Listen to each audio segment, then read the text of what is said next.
Una pistola, a impugnarla un uomo che è padre, che è marito. Momenti di paura, attimi concitati a sovizzo. Tutto succede in mattinata, nella quiete apparente delle mura domestiche.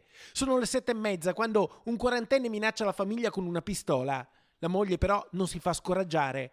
Con una telefonata al 112 allarma i carabinieri. Mentre i militari della compagnia di Valdagno stanno arrivando, la donna, approfittando delle condizioni di semi-incoscienza del marito, riesce a sottrargli la pistola e a fuggire coi bambini, mettendoli in salvo. Una prontezza di riflessi che evita che la situazione possa degenerare.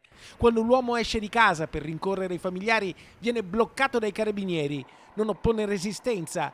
I militari entrano nell'abitazione e la perquisiscono, trovando anche una mazza da baseball e 2 accette che vengono sequestrate. Arrestato con l'accusa di detenzione illegale di arma da fuoco e minacce aggravate, l'uomo è stato portato in carcere a Vicenza.